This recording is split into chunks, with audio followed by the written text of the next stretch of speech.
მოგესალმებით ეთერშია სტასოტივის საინფორმაციო გამოშვება დღის მთავარ სიახლეებს მარიამ ელიავა გაგაცნობთ. დღეს მართლმადიდებელი სამყარო ღვთისმშობლის მიძინების დღესასწაულს მარიამობას აღნიშნავს. ქრისტიანულ სამყაროში ყოვლადწმინდა სამების შემდეგ ღვთისმშობელი მარიამი იდიდება. უდიდეს 12 დღესასწაულთაგან 3. ღვთისმშობლის შობა, მიძინება და ყოვლადწმინდა მარიამის ტაძრად მიყვანება უშუალოდ ღვთისმშობლისადმია მიძღვნილი. მარიამობა 12 უდიდეს საუფლო დღესასწაულთაგანია. ქრისტიანული რწმენით გეთსიმანიის ქვაბულში დაკრძალული დედაღვთისა მესამე დღეს უფალმა მკვდრეთით აღადგინა და ზეცაში აღამაღლა. ამიტომ ეკლესია ღვთისმშობლის აღსასრულს მიძინებას უწოდებს. ამ დღეს იხსენებენ ღვთისმშობლის გარდაცვალებას, აღდგომასა და განდიდებას, უფლის მიერ მის აყვანებას ზეციურ სასუფეველში, მის სულიერ და ფიზიკურ სისავსეში მყოფობას. მარიამობას წინ უძღვის ორკვირიანი მარხვა. სტასოტევის სახელით საქართველოს მართლმადიდებელ ეკლესიასა და მართლმადიდებელ მრევლს გილოცავთ მარიამობის ბრწყინვალე დღესასწაულს. რეგიონები ჩვენს გუნდში განსაკუთრებული პრიორიტეტია, ამიტომ ვარქმევ გამოწვევად და არა მხოლოდ იმიტომ, რომ ამ მიმართულების გაძლიერება ერთის მხრივ ძალიან დიდი პასუხისმგებლობა და გამოწვევაა. ერთი კარგი მიზნის, რომ ჩვენს რეგიონებში თუ რამე მიზანი გვაქვს დასახული, კიდევ უფრო სწრაფად აღვასრულოთ. ამის შესახებ რეგიონული პოლიტიკის საკითხებში სახელმწიფო მინისტრობის კანდიდატმა მამუკა მდინარაძემ განაცხადა. მდინარაძის თქმით, მისთვის ახალი თანამდებობა დიდი გამოწვევაა, ხოლო მეორე მხრივ დიდი პატევია. მდინარაძე პირობას დებს, რომ დაუღალავად იბრძოლებს. კიდევ ერთხელ მადლობა შინაგან საქმეთა სამინისტროს, პროკურატურის, სახელმწიფო უსაფრთხოების სამსახურის, ყველა სამართალდამცავი უწყების წარმომადგენლებს, სახელმწიფო დაცვის სპეცსამსახურის წარმომადგენლებს, იქ მუშაობენ გმირები, იქ მუშაობენ ადამიანები, რომლებიც დღე და ღამეს ათენებენ იმისათვის, რომ სახელმწიფოს ემსახუროთ. ყველა მათგანს უღრმესი მადლობა, ჩემს ახალ თანამშრომლებს ვპირდები, რომ მათთან ერთად დაუღალავად ვიბრძოლებ, განაცხადა მდინარაძე. საქართველოს მეხუთე პრეზიდენტ სალომე ზურაბიშვილის განცხადებით, ქართული ღირებულებების, ფასეულობების და ტრადიციების დაცვის ორგანიზაციის შექმნა არის ძალიან დიდი შეურაცხყოფა ქართული პოლიციის, როგორც ინსტიტუტის მიმართ. ზურაბიშვილის შეფასებით, ყველა მოვლენა ნიშნავს, რომ რეჟიმი არ ენდობა პოლიციას. მისივე თქმით, ქართული ოცნება სახელმწიფოს მიზანმიმართულად ანგრევს. შეკითხვაზე რა უნდა გაკეთდეს იმისთვის, რომ დაპირისპირებები ძალადობაში არ გადაიზარდოს, ზურაბიშვილი პასუხობს, რომ მეორე მხარე არ უნდა შევიდეს პროვოკაციაში. მისივე თქმით, ის არ ეთანხმება გარკვეული შინაარსის ბანერებსა და მოწოდებებს, რომლებიც მისი შეფასებით დაპირისპირების გაღრმავებას უწყობს ხელს. ზურაბიშვილმა აღნიშნა, რომ კრიტიკა უნდა ეფუძნებოდეს არგუმენტებს და არა შეურაცხყოფას. საქართველოს გენერალური პროკურორი გიორგი გვარაკიძე აზერბაიჯანში ოფიციალური ვიზიტის ფარგლებში აზერბაიჯანის რესპუბლიკის გენერალურ პროკურორ კამრან ალიევს შეხვდა. ამის შესახებ ინფორმაციას საქართველოს გენერალური პროკურატურა ავრცელებს. უწყების თანახმად საქართველოსა და აზერბაიჯანის დელეგაციებს შორის გამართულ ორმხრივ შეხვედრას საქართველოს გენერალური პროკურორის მოადგილე ავთანდილ კოჭლამაზიშვილი, თბილისის პროკურორი გიორგი მიქაია, გენერალური პროკურატურის საგამოძიებო ნაწილის უფროსი ლაშა აბულაძე, საერთაშორისო ურთიერთობების დეპარტამენტის უფროსი გიორგი მიქავა, აზერბაიჯანის გენერალური პროკურორის პირველი მოადგილე ელჩინ მამადოვი, გენერალური პროკურორის მოადგილე ჰაიდარ მამადოვი, მთავარი სამხედრო პროკურორი გენერალი პროკურორის მოადგილე ბაჰრუზ აჰმადოვი და ქალაქ ბაქოს პროკურორი ელშან აბასოვი ესწრებოდნენ. აზერბაიჯანის რესპუბლიკის გენერალურმა პროკურორმა კამრან ალიევმა საქართველოს გენერალურ პროკურორს გიორგი გვარაკიძეს ნაყოფიერი თანამშრომლობისთვის მადლობა გადაუხადა და აღნიშნა, რომ ორ ქვეყანას შორის ურთიერთობები მართლმსაჯულების მიმართულებით მჭიდრო თანამშრომლობას უწყობს ხელს. საქართველოს საგარეო საქმეთა მინისტრ მაკაბოჭარიშვილის განცხადებით, აფხაზეთისა და სამხრეთ ოსეთის ეგრეთ წოდებულ რესპუბლიკებთან დიპლომატიური ურთიერთობების გაწყვეტასთან დაკავშირებით ნაურუზ გადაწყვეტილება ძალიან მნიშვნელოვანი გამარჯვებაა. მისივე თქმით, საგარეო უწყება გააგრძელებს მუშაობას, რომ ის გადაწყვეტილებები, რომლებიც უკანონოდ იყო მიღებული, უკან იყოს აღებული.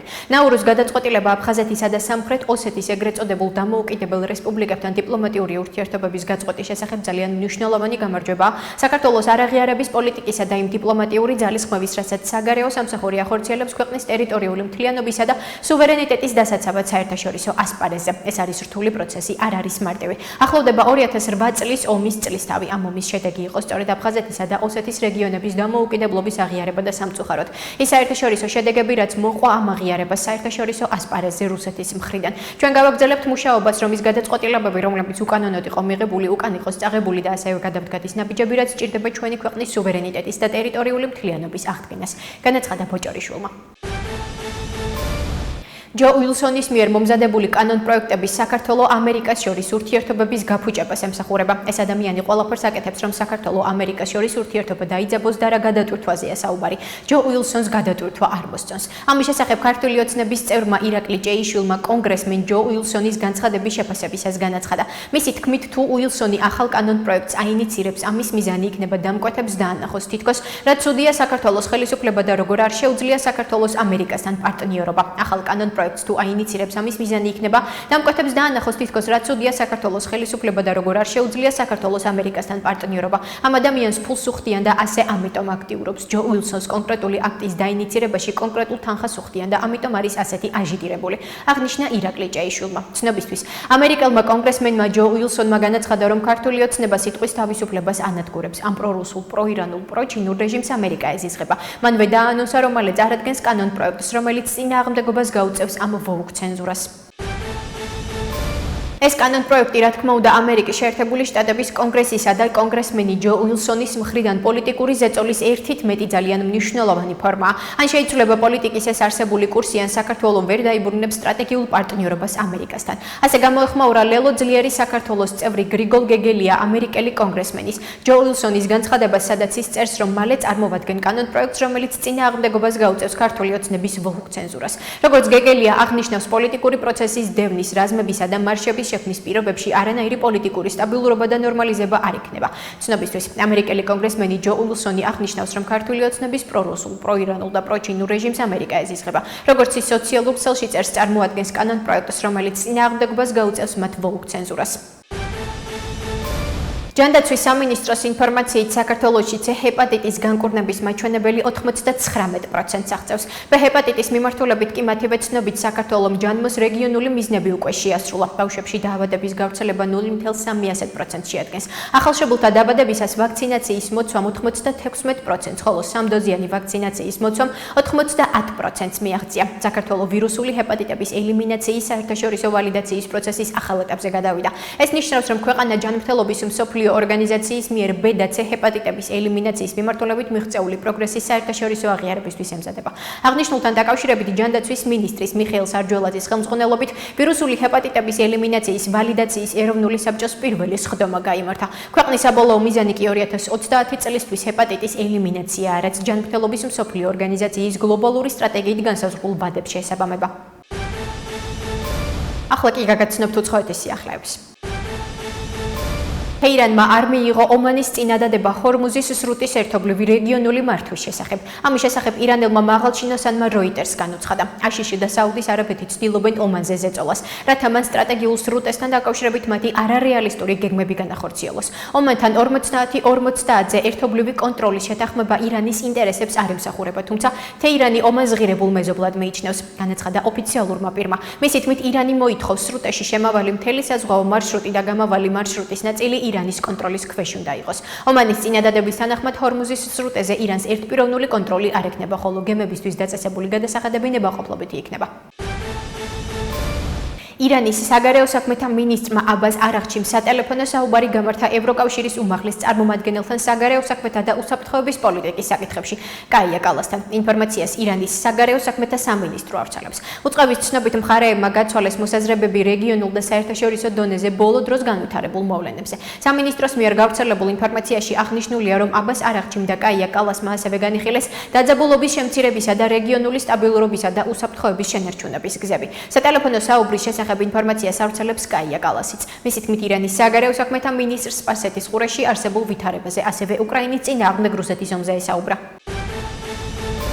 უკრაინის პრეზიდენტ ვოლოდიმირ ზელენსკის განცხადებით რუსეთის წინააღმდეგ სანქციების შესახებ კანონპროექტი, რომელიც სენატორმა ლინდსი გრემმა შეიმუშავა, უკრაინის მიმართ მხარდაჭერისთვის მნიშვნელოვანი სიგნალია.